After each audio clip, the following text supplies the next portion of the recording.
Unresolved Problem segment tonight, bigotry, this time on the right. Last night on 60 Minutes, Leslie Stahl asked Donald Trump about what he has to say to supporters who denigrate certain groups. Do you want to say anything to those people? I would say don't do it. That's terrible, because I'm going to bring this country together. They're harassing Latinos, Muslims. I am so saddened to hear that, and I say stop it. If it helps, I will say this, and I'll say it right to the camera, stop it. Now, Ms. Stahl did not specify who's harassing Latinos or anything like that, so the factor investigated. Here's what we found out. Last week, a student at the York County School in Pennsylvania shouted "white power" in the hallways. The student was identified, not charged, but 3 kids, including that student, were suspended in the fracas. The only other incident that's been confirmed, that means authorities have issued statements about it, was in Royal Oak, Michigan, where some middle school students did this.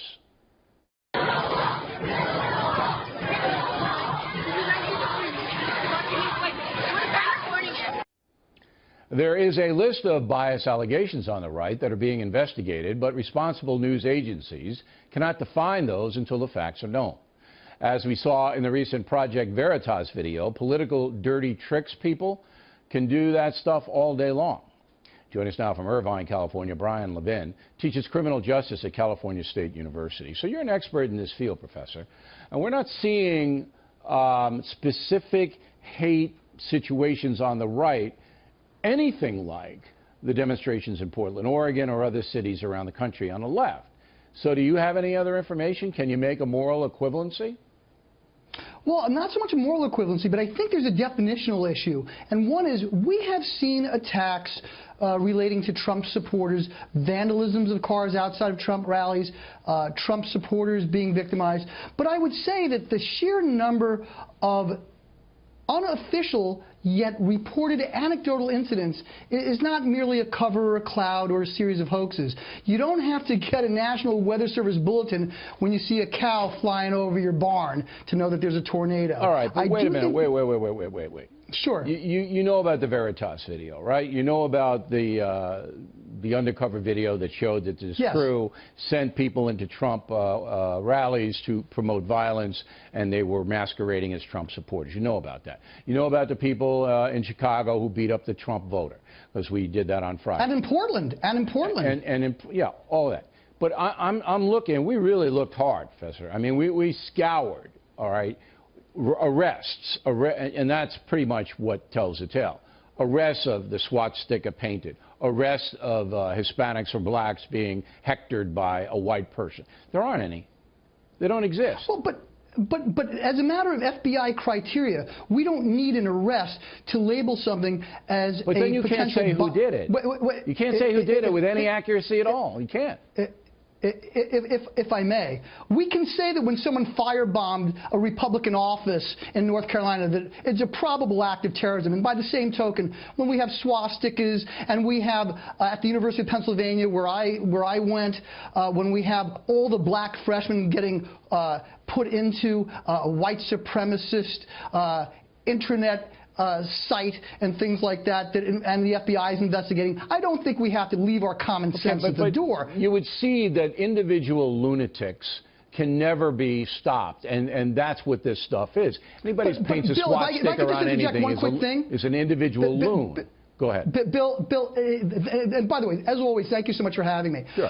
One of the things that we've seen, though, has been near unanimous support among the most hardened, horrible, racist folks. I'm not talking about conservatives of goodwill. Do you know I'm having an evangelical pastor come address my class this week? So we're not talking about conservative people of goodwill. What I'm saying is we're looking at websites like the Daily Stormer, which encourage their supporters to harass minorities. We're seeing horrible incidents involving... But they've always done that. No, what we're seeing now, if you look at something I said on another network 4 years ago when I was asked, who do these hate groups support? Is it John McCain? Is it Mitt Romney? I said no. This time we've seen Euro-nationalist groups come out and support Donald Trump, and he is not... You know why that is. You know why they came out and supported Trump. You know why.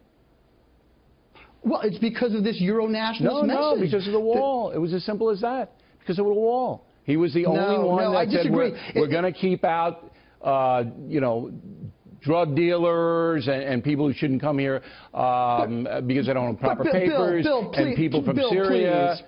Come on, that's why they support him. Bill, if I may, though, not all these statements were policy-driven. And you must acknowledge that there have been bigoted statements relating to undocumented crime. Undocumented people have a lower crime rate than the general public at large, for instance. And attacking a Mexican-American judge's The judge thing was because of a civil beef that he's involved with, and he said, because I said built the wall, I can't get a fair play. I didn't think that was a smart thing, from Professor. White supremacists. But you have to extrapolate the data, and the data says at this point in American history, the incidents of hate crime that we know about are very low. Very low. The FBI just showed an increase just today, and we had a 67% increase. Yeah, but the numbers are infinitesimal. Increase against Muslims. Bill, if I can't talk, I can't talk. Hey, Professor, if you don't want to know the stats are 215, 257 incidents. Bill, and I called it in September.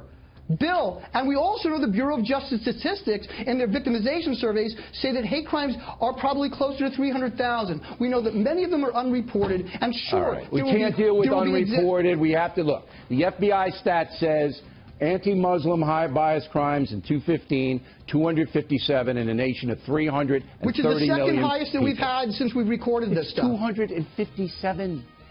All right, Professor.